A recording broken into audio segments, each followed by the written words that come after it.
Puede iniciar, doctor José Valera, ya está la presentación. Perfecto. Muy buenos días, muy buenas tardes, buenas noches, perdón, estimados amigos.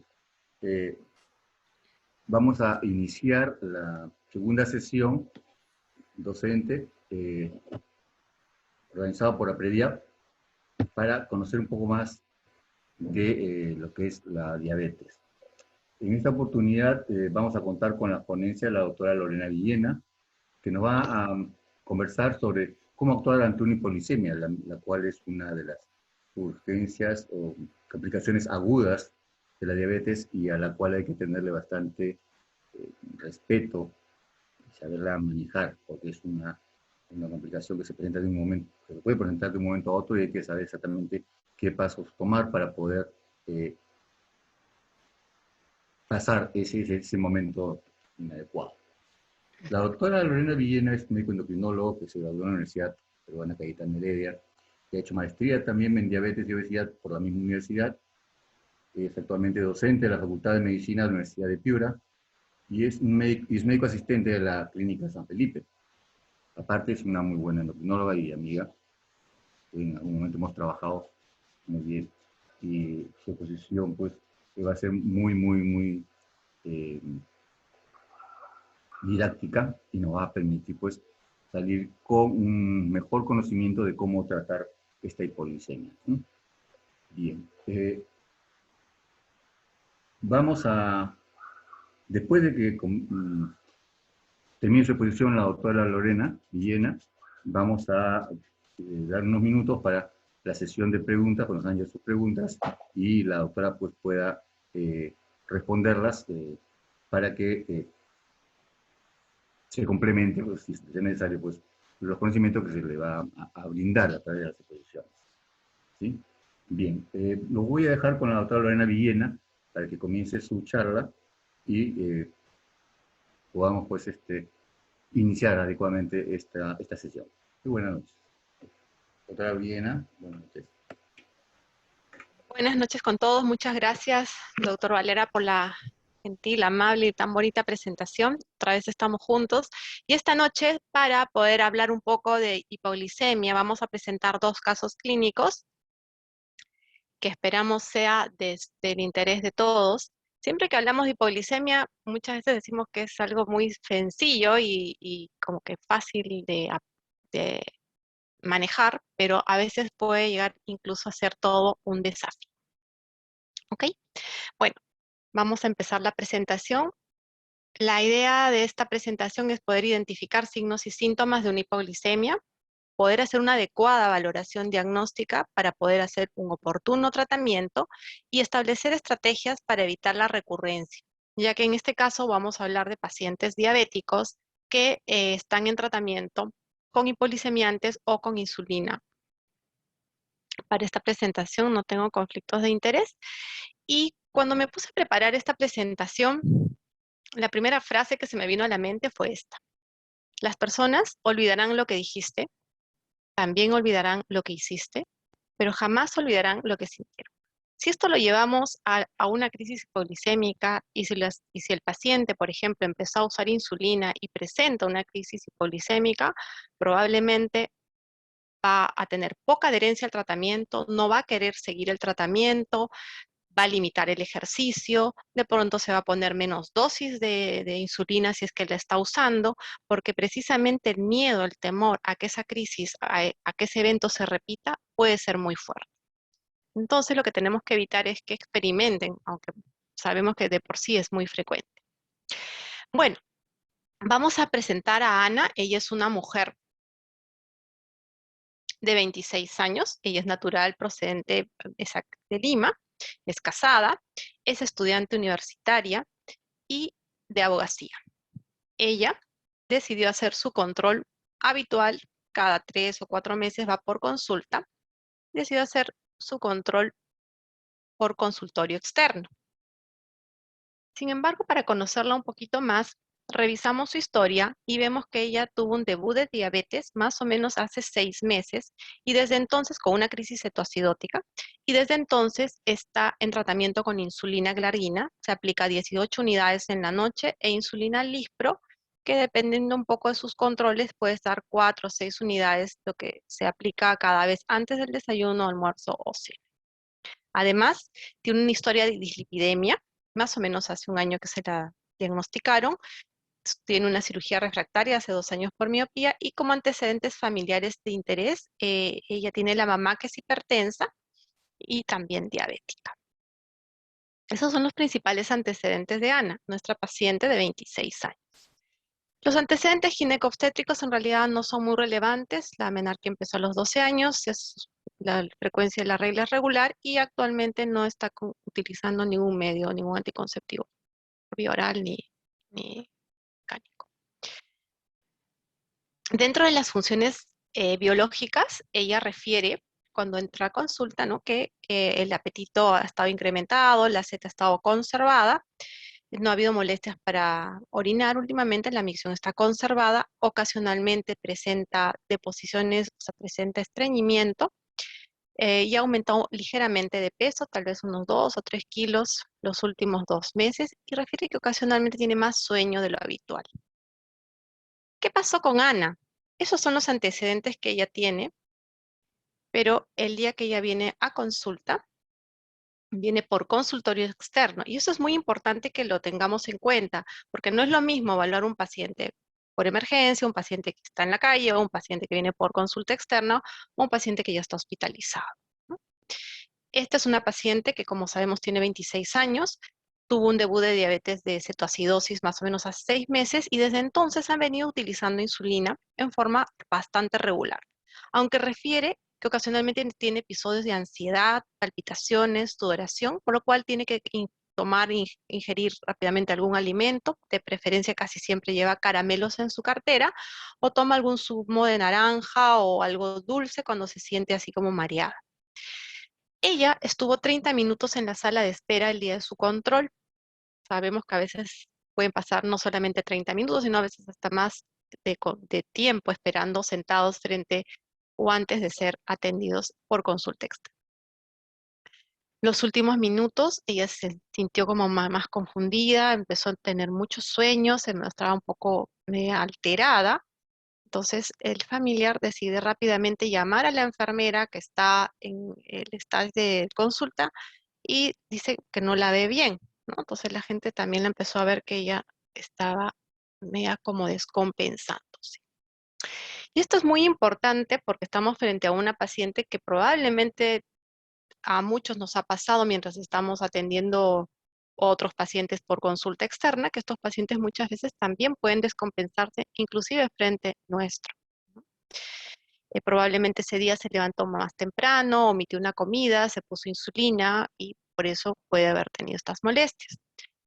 Cuando ella es evaluada, tiene una presión de 10,66, 100,66, una frecuencia cardíaca de 92, la temperatura y la presión, la oximetría está conservada, tiene un índice de masa corporal de 25 y un perímetro de cintura de 68. Aparentemente está en buen estado, regular estado general, está hidratada y no hay mayores estigmas ni hiperpigmentaciones ni nada en el cuerpo. ¿Ok? Importante la evaluación neurológica, porque es una paciente que tiene tendencia al sueño, pero no está focalizando, no tiene, digamos, los reflejos están conservados, responde al llamado, no está con tendencia como que se quiere quedar dormida. Refiere que a momentos antes estuvo un poco irritable, ¿no? Cuando nosotros evaluamos automáticamente a una paciente de estas características y sabemos que está usando insulina, lo primero que se nos viene a la mente es probablemente una hipoglicemia. Si bien los síntomas que son más adrenérgicos, autonómicos, probablemente son los primeros que suelen aparecer, cuando ya hay evidencia de neuroglicopenia, pueden aparecer ya síntomas de confusión, tendencia al sueño, o incluso podría llegar hasta tener un coma nuestra paciente. Hasta acá parece bastante sencillo. Muchas veces solamente con el antecedente del uso de insulina ya podríamos estar haciendo el diagnóstico. Rápidamente la enfermera de consultorio le toma el control de glucosa y nos dice que tiene 49 miligramos. Acá es un punto crítico que uno podría decir, ¿qué hago con la paciente? Si estamos en un servicio, si estamos en un consultorio, que tenemos una paciente, un staff de enfermería que nos puede brindar soporte rápidamente. Muchas veces los consultorios de endocrinología tienen a alguien al costado que pueda ofrecer incluso hasta educación diabetológica. Entonces muchas veces ahí podríamos, en ese mismo momento le hemos evaluado, se constató la hipoglicemia y rápidamente le podemos administrar alguna solución glucosada. Esto suele pasar y muchas veces. ¿Y qué hacemos en ese momento?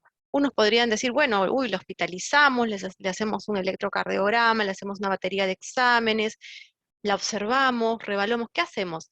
Definitivamente la hipoglicemia nos manda tratar automática, rápida y efectivamente en ese momento. Entonces tenemos que efectuar el tratamiento en ese momento. ¿Por qué?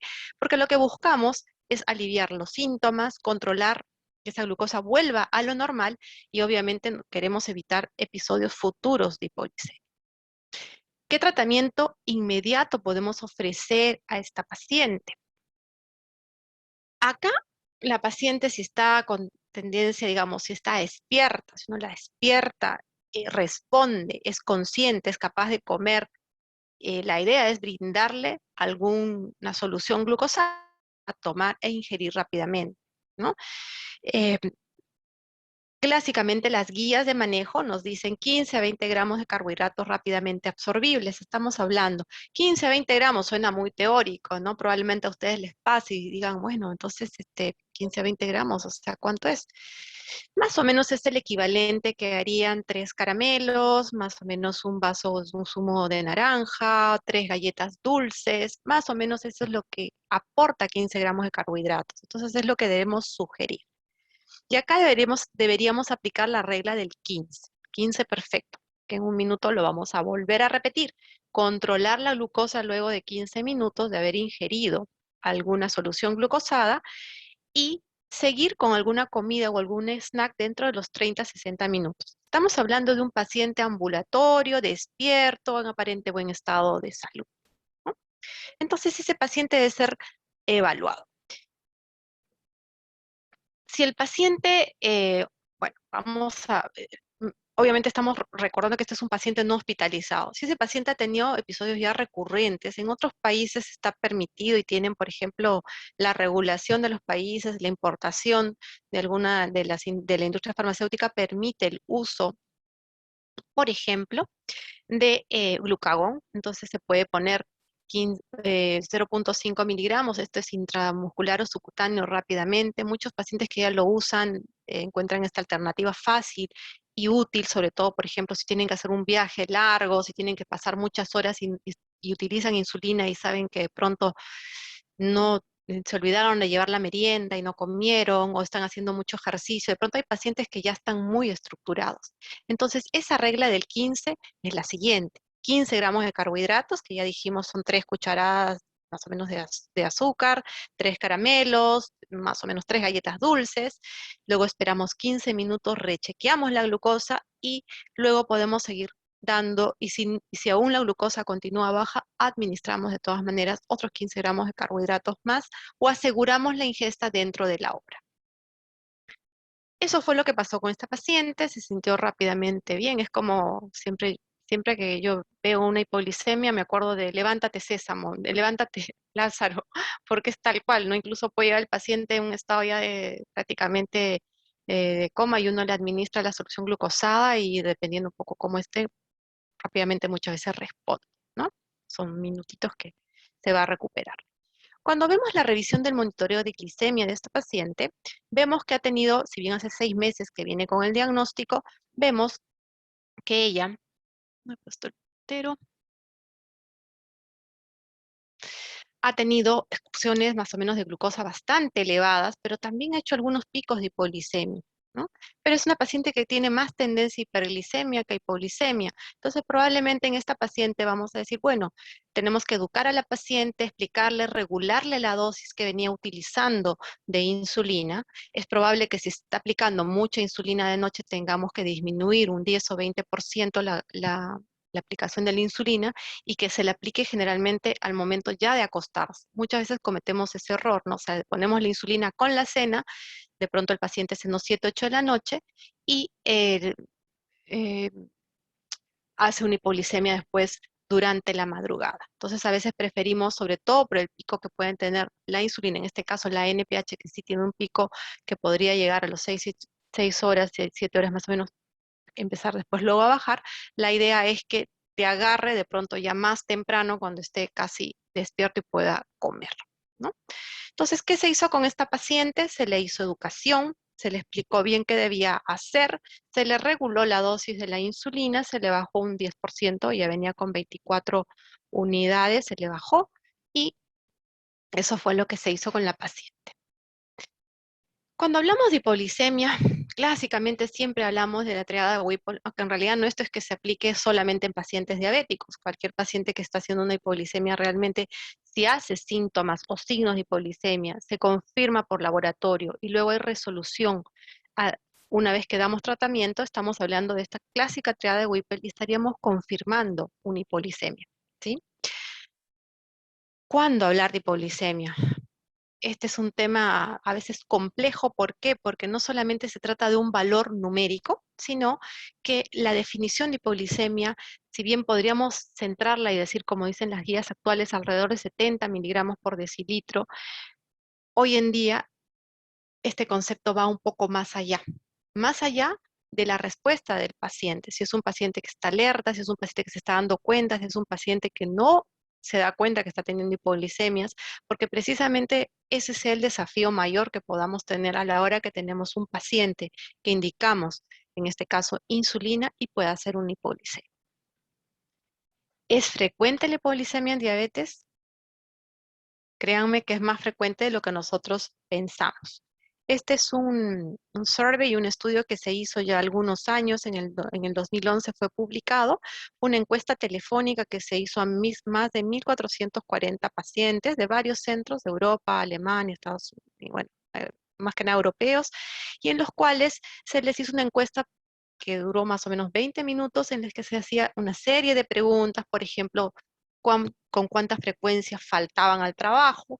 En este caso la respuesta fue más o menos de un 27%. Y cuando evaluaron si había hipoglicemia en estos pacientes que usualmente se monitorizaban, lo que se encontró es que la frecuencia de hipoglicemia era bastante elevada, ¿no? Los diabéticos tipo 1 podría decirse que un 64% tenían por lo menos una vez por semana. Los diabéticos tipo 2 un 24.9%, no es nada, en realidad es representativo igual. Un 23% por lo menos de diabéticos tenían una vez al mes o varias veces al mes. Los diabéticos tipo 2 acá sí, vemos la frecuencia que sube un poquito más, hasta un 34%. Y una vez o pocas veces o rara vez al año dentro de los diabéticos tipo 2. Esto ya va con un poco de la severidad de hipoglicemia, podría ser también bastante, o sea, no es que igual podríamos llegar a 60 o 80 crisis de pronto al año, ¿no? O sea, los dos grupos mostraron que la hipoglicemia era un evento que con frecuencia lo presentaba. ¿Y qué pasa con este paciente que es diabético? Esa respuesta fisiológica a la hipoglicemia es similar, es igual a la de un paciente que de pronto no es diabético.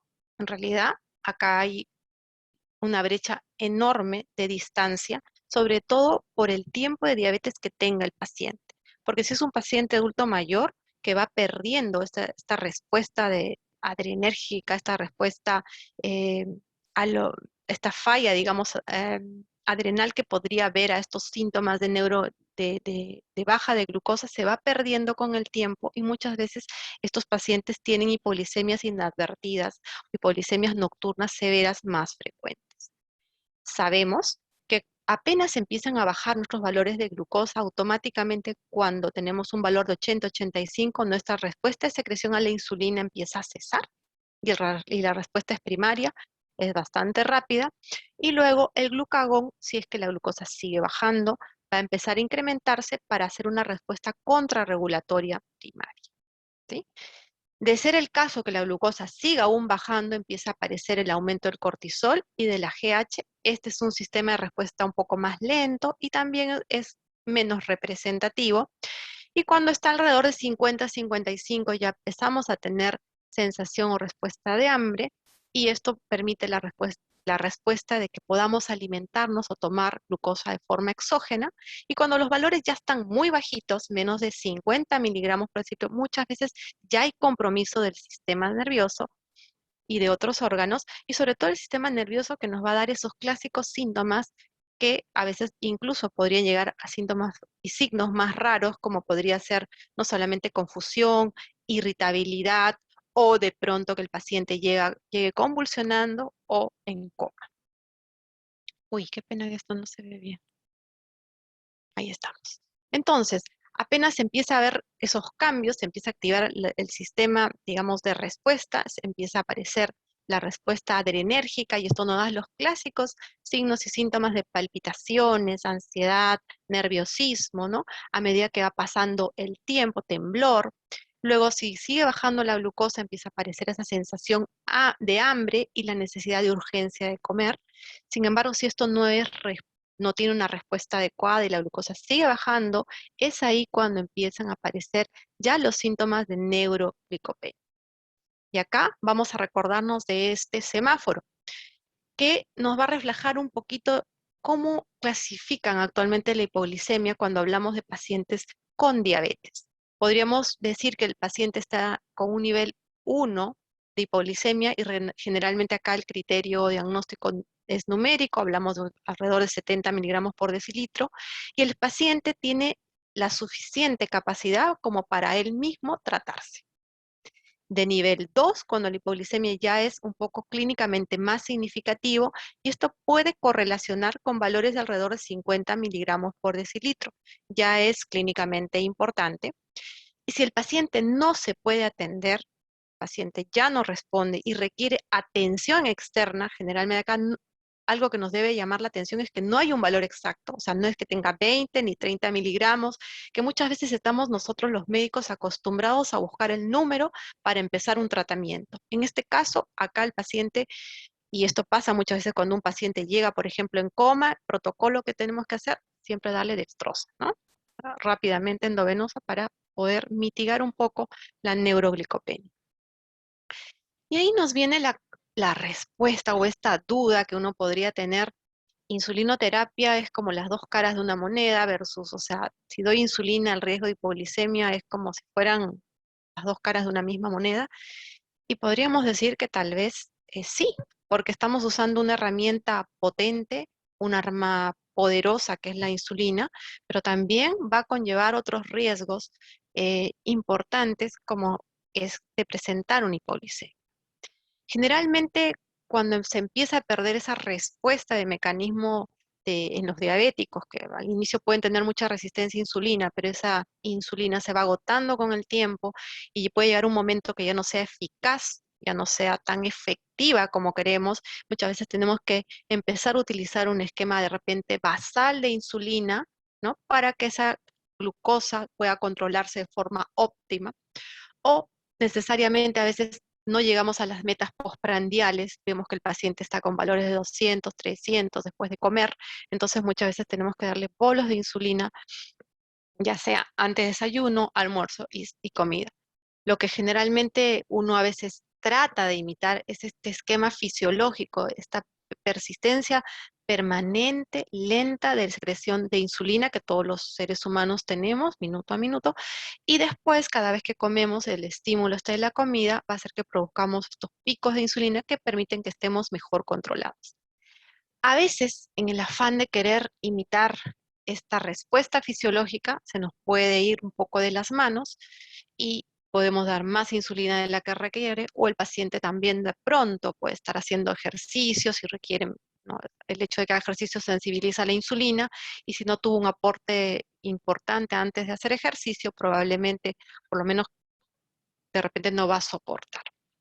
Y ahí tenemos el abanico de insulinas disponibles, ¿no? Hoy en día muchos ya tienen mucha práctica y experiencia con insulina, otros menos, pero tenemos las insulinas que son las más clásicas. Hoy por hoy buscamos muchas veces insulinas de acción, análogos de acción corta o de acción más larga, e incluso tenemos las premezcladas.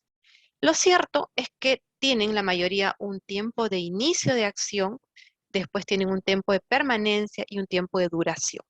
¿no?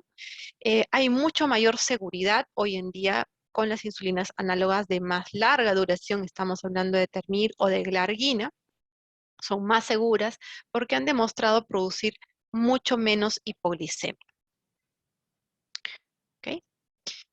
Este es un estudio que ya fue, bueno, acá hay en realidad dos resúmenes de estudios que fueron publicados hace algún tiempo, y acá es la pelea de las insulinas, ¿no? ¿Qué insulina es la que menos hipoglicemia me puede ocasionar? ¿Son las humanas, las clásicas de siempre, o son las análogas? Lo que muestran la mayoría de estudios, no hay insulina mala, probablemente malos seamos nosotros que a veces no sabemos administrar adecuadamente, o que el paciente muchas veces también se puede confundir o olvidar incluso que se aplicó una dosis o intercambió de pronto una insulina rápida por una de acción prolongada, se puso el doble de una o de otra y podría ocurrir una hipoglicemia. Lo que claramente no me voy a tener mucho, pero hay muchísimos estudios que lo que muestran, hablando por ejemplo de insulinas análogas de acción más prolongada, por ejemplo con Glargina, lo que han demostrado es producir menos hipoglicemia a largo plazo, em, a lo largo del tiempo. Igual pasa con las insulinas análogas de acción corta versus insulina humana, generalmente hay menos hipoglicemia a lo largo del tiempo. Las dos van a mostrar bastante eficacia, pero sobre todo la evidencia nos muestra que las insulinas de acción larga, las insulinas análogas, han mostrado muchas veces reducir el porcentaje de hipoglicemia, sobre todo hipoglicemias nocturnas. Y acá hay muchísimos estudios que han sido publicados, algunos incluso son head to head, cabeza a cabeza, por ejemplo, no sé, de Glargina y de Temir, y en algunos se ha mostrado que no hay mucha diferencia, a veces es muy escasa la diferencia. También hay estudios en mundo real, que estos están muy de moda hoy en día. En este caso, el estudio de Liver fue un estudio retrospectivo observacional en diabéticos tipo 2, y lo que se mostró que los pacientes que cambiaron insulina, incluso, por ejemplo, insulina Glargina 300, tuvieron una disminución eh, más o menos alrededor de 31% de hipoglicemias nocturnas. Sin embargo, a veces sí requieren utilizar más cantidad de insulina. Esto no lo vamos a tomar así como vamos a tener, simplemente como es una evidencia más de lo que nos muestra que los estudios nuevos están dando más seguridad, más eficacia, sobre todo están siendo amparados por este tipo de insulinas de acción más prolongada, y lo que tenemos es mayor seguridad para ofrecer al paciente a la hora que vamos a indicar una insulina, sobre todo de pronto que sea aplicada una vez al día. Pero no todo podemos atribuirle a la insulina, no solamente es que se puso más cantidad de insulina. Obviamente, si se puso más cantidad de insulina, por ejemplo, y omitió una comida, es muy probable que haga una hipoglicemia, sino muchas veces cometemos errores en el uso de cómo administramos o invertimos las dosis. De pronto, si tenía que ponerse 2/3 en la mañana, por ejemplo, de NPH, o 1/3 en la tarde, en la noche, invirtió la dosis, es probable que podría ser una hipoglicemia. Muchas veces el momento inapropiado en relación con el alimento, y a veces se olvidan de comer. Hoy en día a veces nos pasamos horas de horas frente a la computadora, o puede ser que no nos sintamos bien, omitamos realmente una comida, nos olvidemos y sin embargo nos pusimos insulina. Entonces, ¿qué podría pasar? Si el paciente se puso insulina y no hay una relación o hay un orden en su alimentación, es muy probable que podría ocurrir una hipoglicemia. O se puso una dosis excesiva, y acá muchos de los endocrinólogos o médicos que tratamos con insulina, esto siempre va a ser un dolor de cabeza, porque a veces agarran todo el vial y lo llenan, cargan una jeringa entera y se ponen confundiendo de pronto 10 unidades o se ponen 50 unidades, terrible, ¿no? Entonces sí puede pasar. Hay que educar muy bien al paciente, idealmente en los servicios donde tenemos alguna persona que esté entrenada. Ese es el mejor soporte que podemos brindar si es que nosotros no nos vamos a tomar el tiempo de explicar al paciente. Esto lleva tiempo, y muchas veces en una consulta, hoy por hoy, como podemos ver, y con la premura y la cantidad de pacientes que manejamos al día, a veces omitimos educar un poco al paciente. Si no lo vamos a hacer, tratemos de dejar en manos de alguien que sí lo haga, ¿no? Porque esto es importante. Así vamos a evitar No solamente que el paciente nos despierte y nos llame en cualquier momento, de pronto en la noche, porque no se siente bien y tuvo una hipoglicemia, sino que vamos a evitar que ese paciente haga una hipoglicemia. Obviamente los pacientes que están con terapia intensiva se utilizan insulina, por ejemplo, en bomba, tienen un poco, eh, vamos a decir, no de riesgo, me estoy refiriendo a un paciente, por ejemplo, con una cetoacidosis que ingresa, obviamente va a tener mucho mayor riesgo de insulina. Probablemente apenas termine nos van a explicar un poquito más de estas causas que podrían estar asociadas, por ejemplo, a la absorción, ya sea rápida o lenta de la insulina, porque sabemos, por ejemplo, si nos aplicamos la insulina en los brazos o en las piernas, la absorción puede ser un poquito más lenta. Sin embargo, si hacemos ejercicio, se activa la absorción de esa insulina y también podría afectar que esta influya, digamos, en nuestro control glicémico.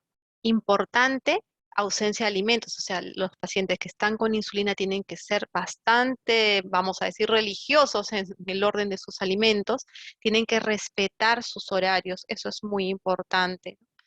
Em, a mayor ejercicio, por ejemplo, tenemos que planificar también una ingesta, una colación antes de hacer ejercicio, ¿no? Para que el paciente pueda hacer su rutina y no tenga ninguna sorpresa. Hoy por hoy esto es muy, muy frecuente. Recordemos que el consumo de alcohol nos va a bloquear la gluconeogénesis, o sea, la producción hepática de la glucosa. Entonces, eh, insulina y alcohol predisponen obviamente a hipoglicemia. Esos pacientes con falla renal muchas veces, a medida que se va deteriorando y a todos se nos va deteriorando el riñón, obviamente a los pacientes diabéticos muchas veces en forma más temprana, esos pacientes necesitan una buena reevaluación y muchas veces tenemos que bajarle la dosis de la insulina que le estamos dando habitualmente. ¿Por qué? Porque ese paciente podría tener mayor riesgo de hipoglicemia, porque la insulina está recirculando y podría hacer que los valores de glucosa bajen. Entonces, ¿cómo podemos mitigar que esa hipoglicemia se produzca cuando usamos insulina? Revisar el patrón de dosis de insulina, fortalecer el conteo de carbohidratos, explicarle al paciente cómo debe comer, por ejemplo, y qué debe tomar en caso de que empiece a sentir sensación de que empieza a aparecer una hipoglicemia. Debemos individualizar las dosis. Esto es importante, en realidad es el manejo de paciente a paciente. Lo que dijimos hace un rato, a veces es mejor o más seguro poner la insulina al bedtime o al momento ya de acostarse para evitar una hipoglicemia nocturna, ¿no? Sobre todo si el paciente o el ancianito a veces de repente cenan a veces muy temprano, ¿no? Evitar sobrecorregir la dosis precena, ¿no? A veces comen, toman un control a la hora, a las 2 horas están un poquito elevados y se vuelven a cargar un poco más de insulina. Eso también tenemos que evitar. Y tratar siempre de reevaluar ese paciente para que no hagamos cambios muy bruscos en la insulina. Vamos a pasar ahora al otro caso clínico. Hemos visto entonces, vamos a hacer un pequeño resumen. Es una paciente que viene por consulta externa. Es una paciente que mientras está haciendo su control presenta signos y síntomas de hipoglicemia, se constata hipoglicemia, se documenta hipoglicemia y hay respuesta a la solución glucosada. Ahora, con ese paciente, yo no le he puesto acá que ¿podríamos haberlo hospitalizado? Sí, se podría haber hospitalizado. Por ejemplo, si yo veo el récord, si la paciente me dice, sabes que estoy teniendo demasiadas hipoglicemias, podríamos haberlo hospitalizado. Tal vez no en estos tiempos, pero se podría hospitalizar. Pero lo que quiero es que afinemos un poco los recursos que tenemos en ese momento. No nos serviría mucho de pronto tener un paciente así y pedirle una serie de baterías. ¿De qué tanto serviría de pronto hacerle un electrocardiograma, una glucosa? O sea, la glucosa ya se la tomamos, pero hacerle una creatinina, electrolitos o de repente en ese momento, más hoy que nunca, tenemos que optimizar los recursos que tenemos y el manejo que tenemos. Y empoderemos a ese paciente para que sepa responder ante una hipoglicemia. Vamos a dar vuelta a la página. Vamos a presentar ahora una paciente mujer. Hoy día nos tocó porque esta semana ha sido el Día de la Mujer, así que hemos preferido hoy día usar pacientes mujeres. Esta es una paciente de 66 años, es diabética ya hace 20 años. También me está usando insulina.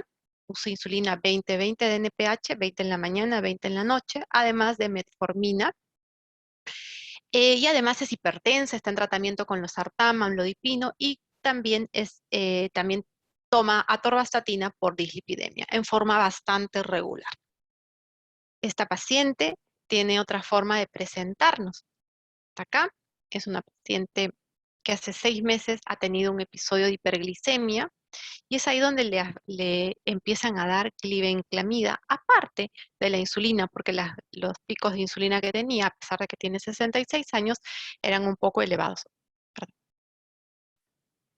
Ella refiere que más o menos hace 7 días empieza otra vez con molestias de disuria, polaquiuria, y empieza tratamiento con quinolona, ciprofloxacino 500 miligramos cada 12 horas. Y los familiares la traen por emergencia, 2 horas antes del ingreso, la notan confundida y con mucha somnolencia. El contexto, esta paciente viene en el contexto de que está con todo su background, todos sus antecedentes de diabetes y sus molestias urinarias, pero hay compromiso del nivel de conciencia, ¿no?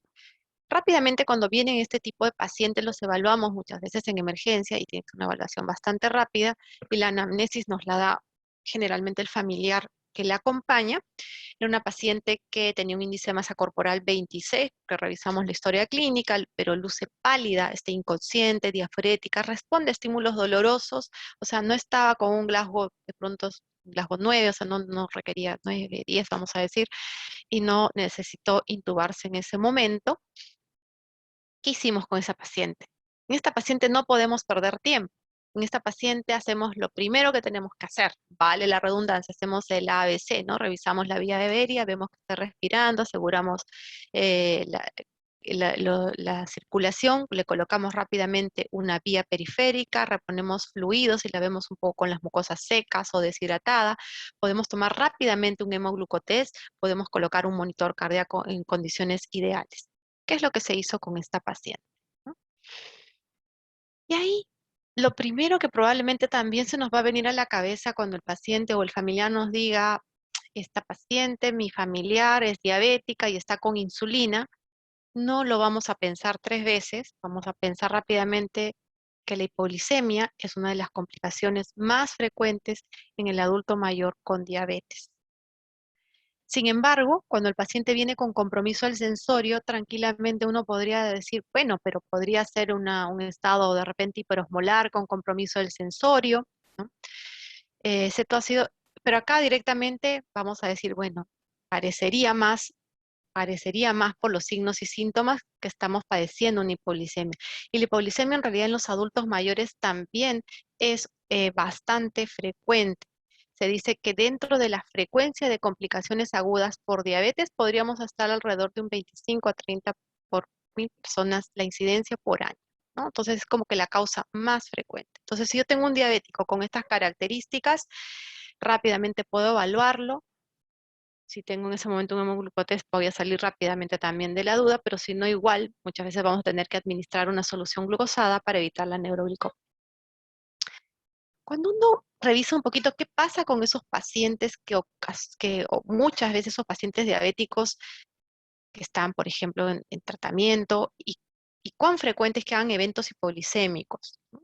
Este es, eh, este es un estudio que se publicó en el 2011, en el que se evaluó y se encontró que no necesariamente, o sea, si bien todas las hipoglicemias, sobre todo más frecuentes, un quinto de las hipoglicemias podían, o sea, el 50% podían ocurrir durante el sueño, 20% generalmente es cuando están despiertos, no necesariamente trabajando, y otro porcentaje despiertos trabajando, ¿no? Entonces, no todas las hipoglicemias van a ocurrir mientras el paciente duerme. Más o menos esta podría ser una representación de este estudio que se llevó más o menos en 200 pacientes diabéticos tipo 2 y 200 pacientes diabéticos tipo 201 y 209 respectivamente, ¿no? Entonces, ¿qué factores de riesgo hacen que ese paciente que ingresa con una hipoglicemia se presente como tal? Acá en el adulto mayor sí tendríamos que hacer una valoración geriátrica integral y hay unas guías para hacerlo. No nos vamos a detener mucho en esto, pero tenemos que ver muchas veces cómo está el paciente, si es un paciente dependiente, si es un paciente que puede valerse por sí mismo. Tenemos que ver qué comorbilidades tiene. En el caso que presentamos, es una paciente hipertensa, es una paciente diabética, con dislipidemia, que está con polifarmacia. eh, Ha tenido infecciones urinarias, probablemente algunas a repetición y podría entrar incluso por la misma edad ya dentro de disfunción renal, no digamos falla, pero sí disfunción renal. La edad, ya es una paciente adulta mayor y puede haber mucha declinación de la función. Entonces, todos estos factores hacen que ese paciente tenga mayor riesgo de hipoglicemia, no solamente per se porque esté usando insulina y el paciente ya tenga mayor riesgo, sino que si uno evalúa un poquito qué pasa con esos pacientes hospitalizados, por qué tienen, quiénes tienen mayor riesgo de hacer hipoglicemia, generalmente son los pacientes de edad más avanzada, los que tienen comorbilidades, los que tienen diabetes, si por ejemplo están usando más de 2 o 3 antidiabéticos orales, si tienen un control glicémico, ojo, control glicémico estricto. Y acá en pacientes adultos mayores las guías cambian, los porcentajes de glicosilada meta cambian, e incluso el índice de masa corporal cambia. No podemos decir que un paciente de un índice de masa corporal adulto mayor de 26 tenga sobrepeso, porque hay una de corrida, tendemos a acumular mayor grasa y se estandarizan de diferente manera. Igual pasa en el objetivo muchas veces de querer llevar ese paciente a valores mucho más bajos, el control glicémico muchas veces estricto nos va a llevar a mayor riesgo de hipoglicemia. Preferible que tenga picos de hiperglicemia a que el paciente, en el afán de llevarlo menos 100, menos de 100, menos de 100 de pronto, que no debería ocurrir, nos haga una hipoglicemia. Bueno, estos son en realidad todos los pacientes que podrían tener mayor riesgo y podríamos ir con la lista. Volviendo un poquito a nuestra paciente, es una paciente que está con insulina, que hace poquito le han agregado sulfonilurias, y dentro de los hipoglicemiantes que ocasionan más riesgo, no solamente está la insulina, están las metilinidas y las sulfonilurias, son los secretagogos de insulina, y las mismas interacciones farmacológicas.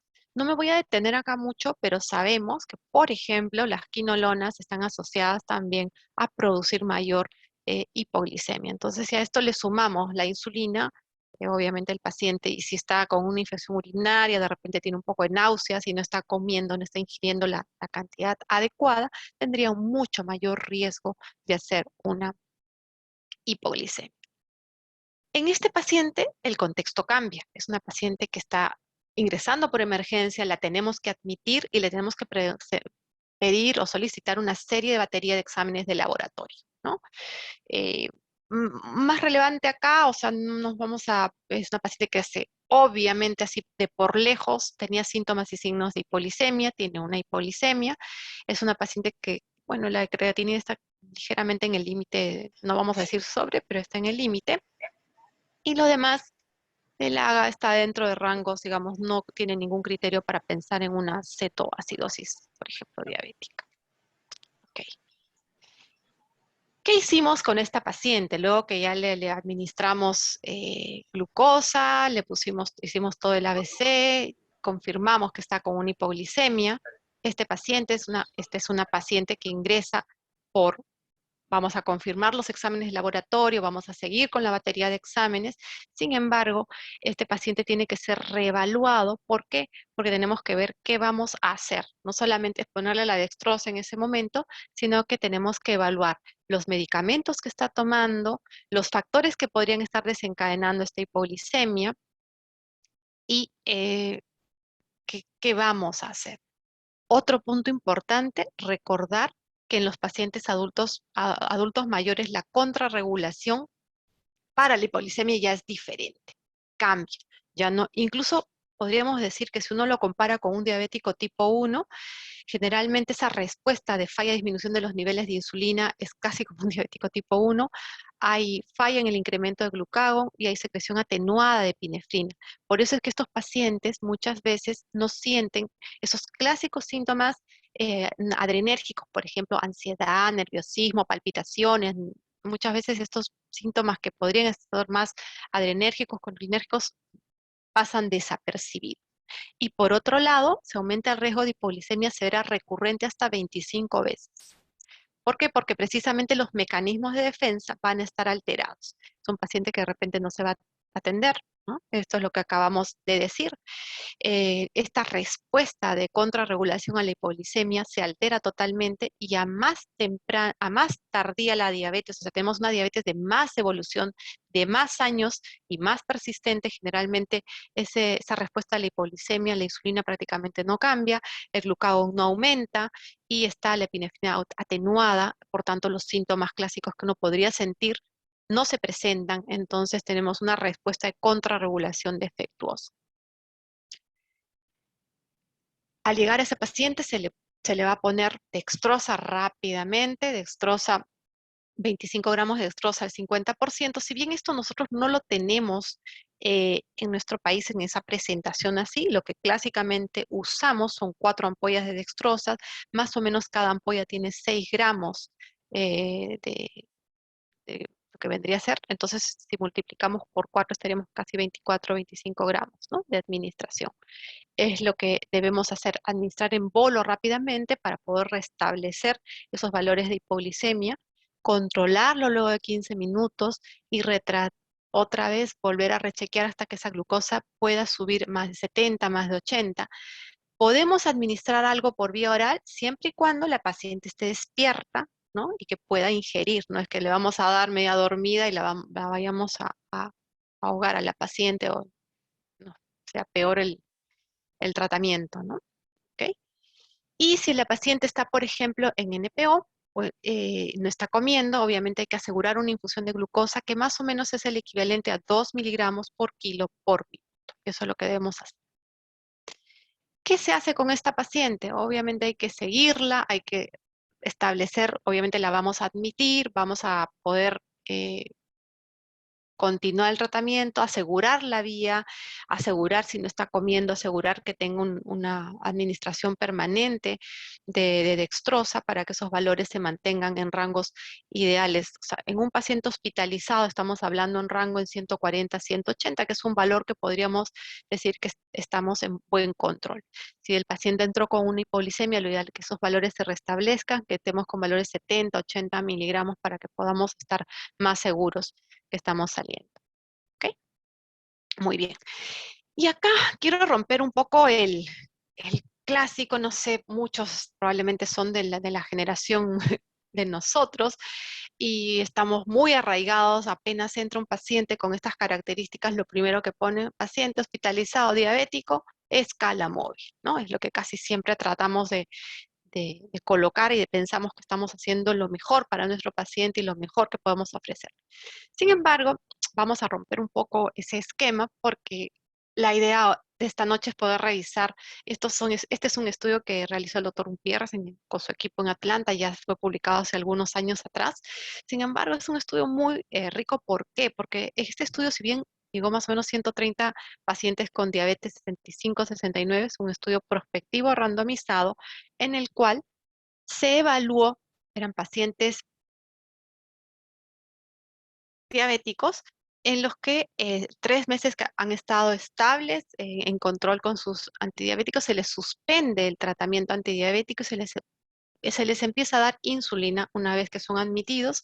Son pacientes que entran a hospitalización, pero no son pacientes que están en cuidados intensivos ni nada, son pacientes relativamente estables y se empieza a administrar. Se divide en 2 grupos, como hemos dicho, y se empieza a dar 0,4 unidades por kilo por día para lograr valores de glucosa en un grupo de 140 a 200, ¿no?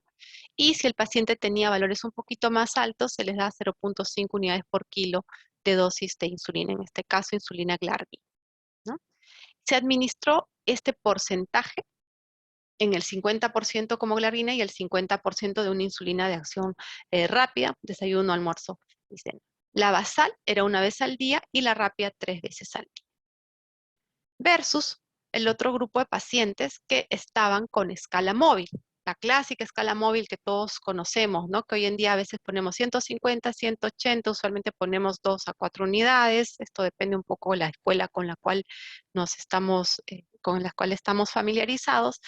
generalmente más de 200, ponemos 6, 8 unidades, más de 300, bueno, va a depender. En realidad acá manejaron este esquema, y lo que se pudo ver según los días de tratamiento a medida que fueron admitidos y fueron evaluados 10 días de tratamiento, es que los pacientes que estaban con basal bolo, los valores, si ustedes ven los controles, acá tenemos en el eje, digamos, en los controles, los valores de glucosa, vemos que controlaron mucho más rápido que los pacientes que estaban en escala móvil, ¿sí? Entonces la escala móvil se la ponían 4 veces al día versus el basal bolo que se le ponía según el peso del paciente, 50% en forma de glargina y 50% de una insulina rápida.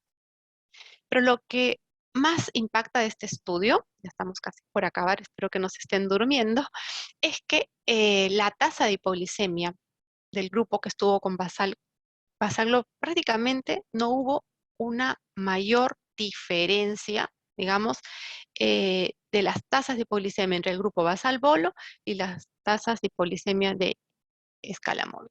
Entonces, lo que sí evidenció este estudio es que hubo mucho mejor control de glucosa. Entonces, mensaje de este estudio es que la idea es que tratemos de dar el tratamiento más seguro para el paciente, y muchas veces lo que producimos con una escala móvil es generar más variabilidad glicémica con todo lo que puede conllevar. Y como sabemos hoy por hoy la hipoglicemia también nos va a dar como efecto, digamos, que a veces son efectos que uno no los evalúa a tan corto plazo, pero obviamente hay mayor riesgo a veces de arritmia, mayor riesgo de enfermedad cardiovascular y obviamente mayor mortalidad. Entonces, ¿cómo prevenir estas hipoglicemias en estos pacientes?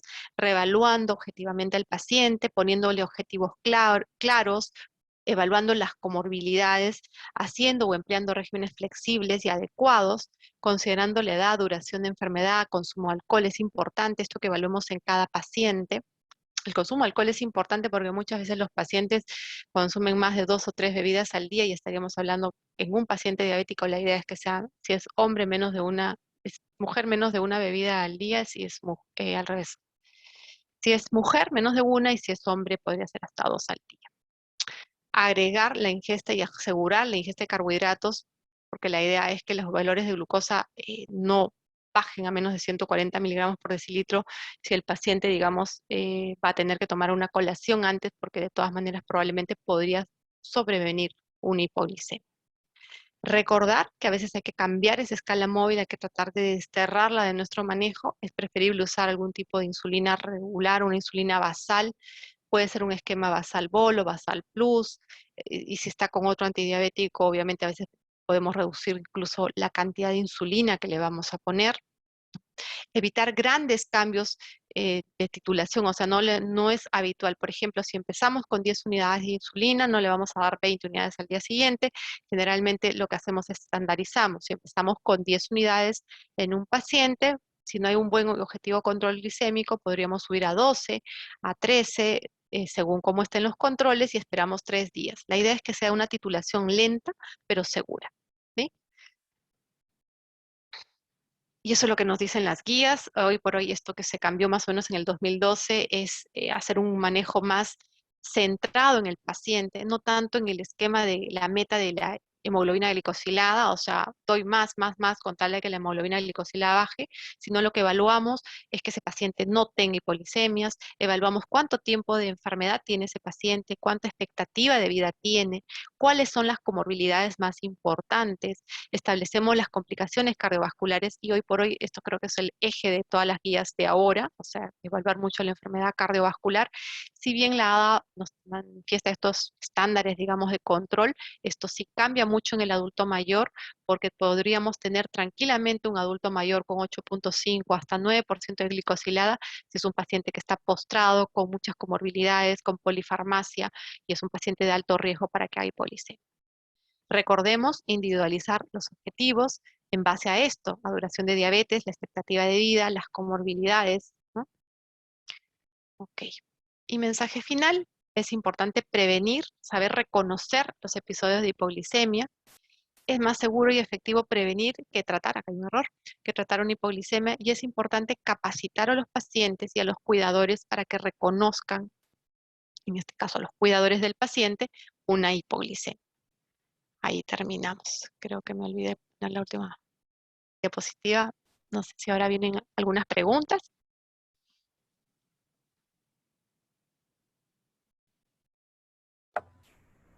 Bien, agradecemos a la doctora Villena por la exposición y a la espera de que nos hagan llegar sus preguntas. Voy a dejarlos en unos momentos con la licenciada Darcy López, que es educadora en diabetes y que le va a dar algunos aportes más en cuanto a cómo poder manejar un poquito mejor o estar al pendiente, al tanto, de los tipos de insulina y las unidades que se emplean para poder aplicar una dosis adecuada de insulina, ¿no? Le dejo con la licenciada Darcy López. Adelante, doctora. Perfecto.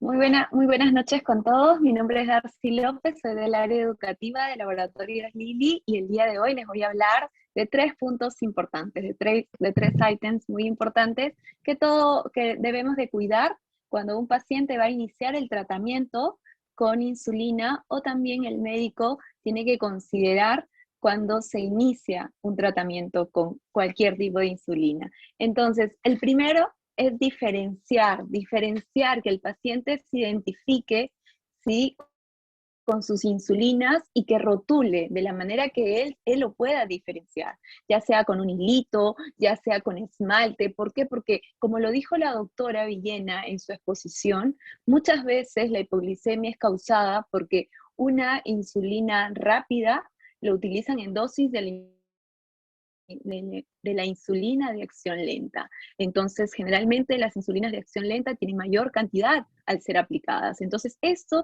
es algo muy básico que el paciente debe saber diferenciar sus insulinas, ¿no?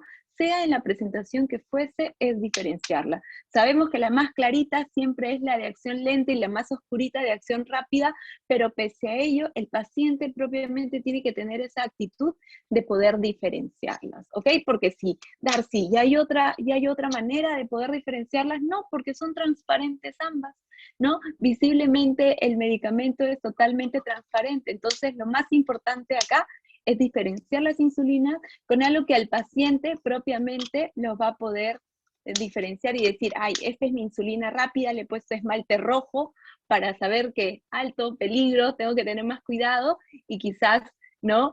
De esa manera el paciente puede evitar una posible hipoglucemia en algo tan sencillo. Algo que también la doctora lo mencionó es en el tema de las jeringas, como ustedes están viendo. Si bien es cierto, Darcy, no me muestres la jeringa que no deben usar, pero es importante que sepamos que a veces la jeringa más disponible en las farmacias, un paciente que le indican insulina, le indican su insulina en vial, lo primero que va a hacer es, señorita, deme jeringas, pero lo que debe de decir es jeringa de insulina. Darcy, para entenderte un poquito más, ¿cuál es la diferencia? La diferencia es la siguiente. Primero, que el largo de la aguja, no sé si ahí lo pueden visualizar, el largo de la aguja es casi o más que el doble.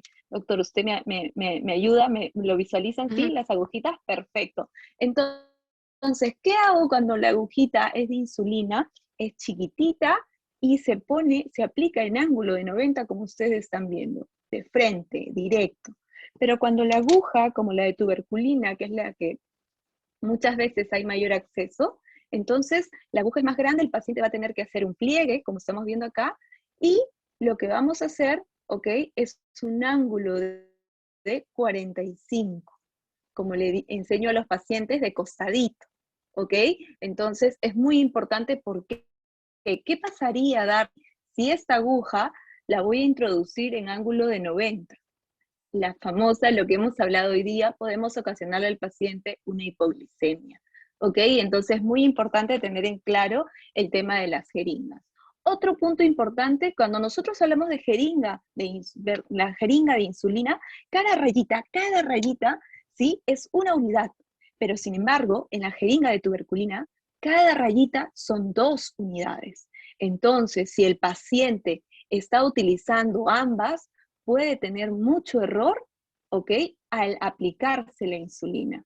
El mayor error es que cuando vaya a cambiar, ¿sí?, de jeringa de insulina por una jeringa de tuberculina, doble la dosis. Y si hablamos de una insulina de acción rápida, entonces podríamos estar haciendo que ese paciente, al usar esta jeringa inadecuada, podamos generarle también una hipoglicemia. ¿Ok? Y entonces también eso hay que tener en cuenta. Y por último, y no menos importante, también lo mencionó la doctora Villena en su exposición, las equivalencias, ¿ok?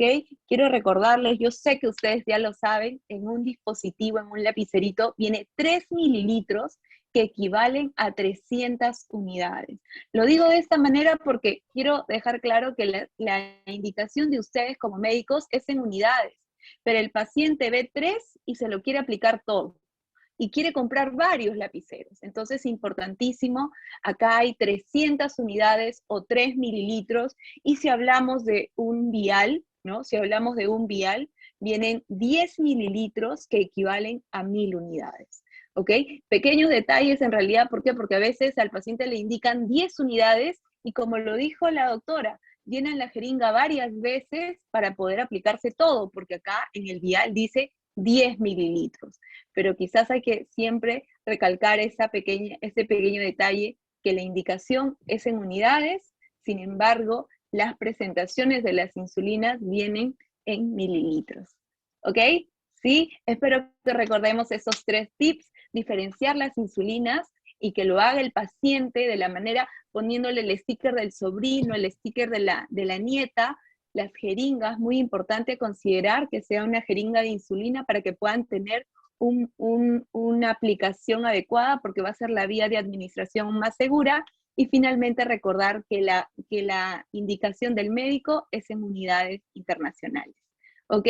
Son 3 detalles muy importantes, pero sin embargo son básicos para evitar la temible hipoglucemia, ustedes como médicos tratantes, y créanme, a los familiares y a los mismos pacientes que también tienen mucho temor.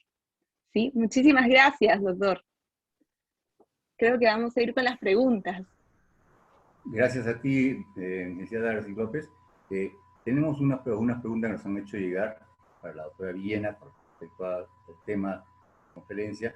La primera es, ¿qué es mejor para tratar un cuadro agudo de hipoglicemia en el cual el paciente no está muy complicado? ¿Los chocolates, los caramelos o la Coca-Cola? Ahí le tendría que responder lo que le guste al paciente y lo que tenga. En realidad no hay nada escrito, es lo que tengas en ese momento. Probablemente la absorción de los chocolates, como tiene un poco más de grasa y podría tener un poquitín más de proteínas, bueno, no va a subir tan rápido la glucosa. Siempre buscamos, si es un chocolate muy dulce, por ejemplo, va a tener mayor cantidad de azúcar. La idea es que tenga azúcares simples para que puedan ser absorbidos rápidamente. Entonces ahí no habría mucha variación por lo que tenga en ese momento, pero sí es importante la cantidad o el equivalente, porque si usted le dice al paciente 15 gramos de carbohidratos, el paciente va a mirar al techo y va a decir, ¿y eso será panetón, un vaso, un sublime o no sé, ¿no?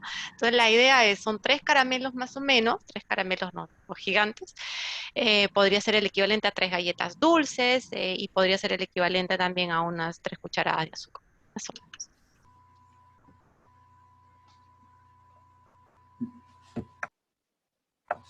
Bien, otra pregunta es si se puede aplicar insulina NPH junto con insulinación rápida en una sola jeringa.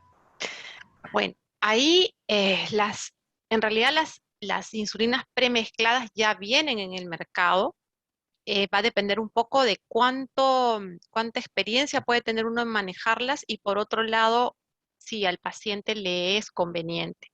¿Por qué? Porque las premezclas no se pueden dar así a cualquier paciente, tienen que ser pacientes muy ordenados en su rutina, que tengamos valores de glucosa bastante estudiados, o sea, si es un paciente que tiene una variabilidad muy grande, de pronto amanece con 400, después va a 50, después en la tarde está en 300, de ahí sube a 60, o sea, en ese paciente, por ejemplo, no va a ser un buen candidato. Tienes un paciente que más o menos ya esté estable, que ya sepamos cuánto necesita de NPH o de glargina y cuánto necesita de rápida y hagamos la equivalencia. No se recomienda a veces mezclar mucho por error, aparte va a usar 2 jeringas o podría haber contaminar el hecho que meta la aguja dentro. No es muy recomendable. Y si se va a usar, en un paciente que ya está bien establecido, digamos un paciente responsable, que ya sabemos más o menos, calculamos con cuánto insulina, en verdad los que tienen un poco de experiencia, yo les digo, con las premezclas son una buena alternativa, pero no para todos los pacientes, ¿sí? Y lo ideal es que se use uno que ya, o sea, que ya viene premezclado. Estaríamos hablando de una 25-75 o una 50-50 por ahí, cuando pacientes requieren más insulina rápida, ¿no? Eh, Eso es lo que podríamos recomendar. Bien, otra pregunta es, si hay riesgo o el riesgo de hipoglicemia aumenta de acuerdo al lugar de aplicación de la insulina, o sea, abdomen, músculo, brazo.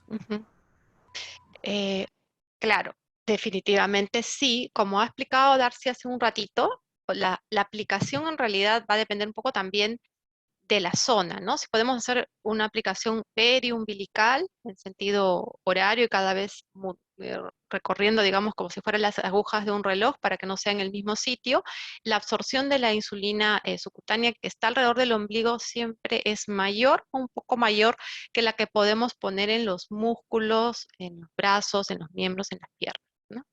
Sí, sí hay diferencia. Y otro punto importante que no me han preguntado, que igual me gustaría comentarlo, porque a veces es algo que los pacientes día a día nos dicen, es, ¿vale este control de glucómetro? Sí hay diferencia entre el control de una glucosa capilar, una glucosa venosa que sacamos en sangre, una glucosa sérica, o sea, sí hay diferencia. Y esa diferencia a veces puede ser un 15%, un 20%, pero de todas maneras, arriba o abajo, ¿no? Pero sobre todo es importante recalcar que el paciente, por la facilidad de hacerse un control capilar en casa, obviamente eso es una facilidad y también va a tener un resultado bastante rápido.